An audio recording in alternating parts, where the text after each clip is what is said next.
Yeah, I worked here in the mid-80s. I was a young man then, and we were sent in to clean up the Angel's Plot, which I didn't know it was an Angel's Plot. I knew it was a graveyard of some kind or another. There was no Americans at the time, but a tractor was sent in and he reversed up along and dropped down the plough. And I just noticed when he went so far that there was lots of small bones scattered around the top of the clay. They died from different things, heart failure, Erasmus. For people that don't know what Erasmus is, it's starvation, malnutrition, which is shocking, desperate. I gave my information to the Commission of Inquiry, Judge Yvonne Murphy. They have done a test on this. Then they've done a trial dig. They dug 10% of it. They found 32 remains and enough of bones to make up 10 more individuals, which is 42. The nuns handed in 269 death certs to the Commission of Inquiry. We have proof and paperwork here to say 1,090 babies died here. We want to know where they are.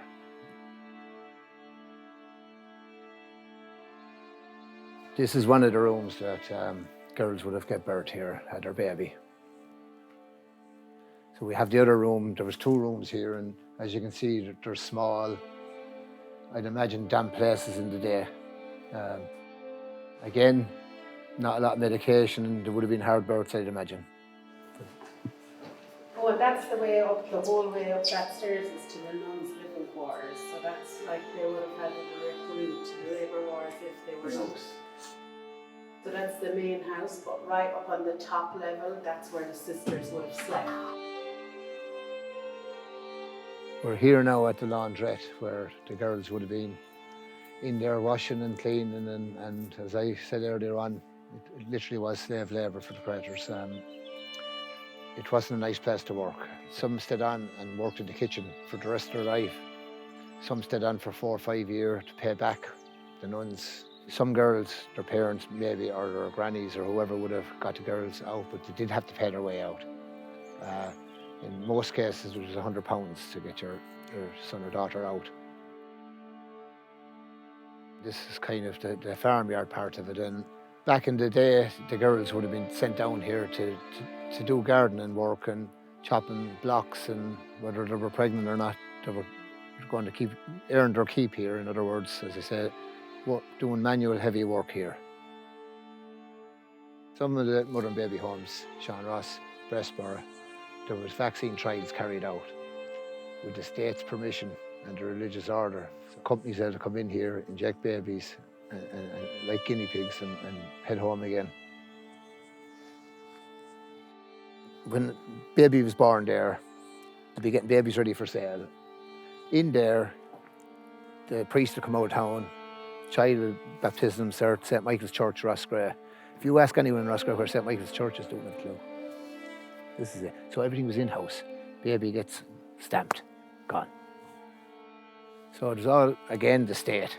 The babies didn't just fly on their own over to America or Canada without paperwork. I worked with a couple of elderly lads that was here, and one of them used to drive the babies to the airport. He told me that himself, with a nun in the car, and obviously I'm not going to mention his name. He's dead and gone now, you know.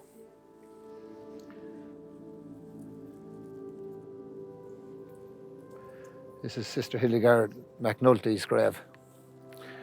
She died in 1995. She was in charge of all the adoptions here in Sean Ross. Yeah. She had a ledger with names, information, everything on it. But again, like everything goes on in Ireland, it went missing. All the information's on it.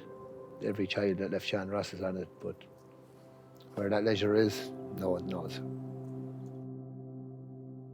I spoke to a survivor that knew her fairly well, and the survivor came back and wanted information. But Sister Hildegarde told her that she'd have to come back to her for I think it was 6 months, once a month. I have to get to know you before I give you anything.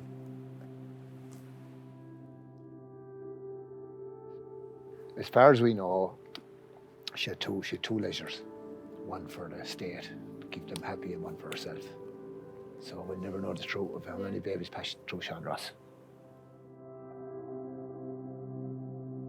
Myself and Teresa and Patrick McDermott started up a group called We're Still Here, and it's really to help survivors and for survivors to make contact with each other and pass information and just help each other as much as possible. There's people call every week here, survivors. A lot of information has gone to Tusla, but then a lot of stuff is redacted then as well. It's just crazy stuff. Yeah.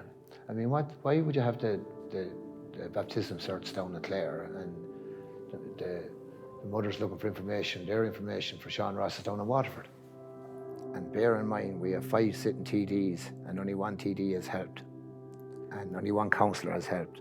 And at the end of the day, all this is on their doorstep here in Tipperary. We have been told by some people, survivors, and it's fairly well out there that there was a pit here and a lot of babies, we don't know how many, that wasn't baptised or put into this pit.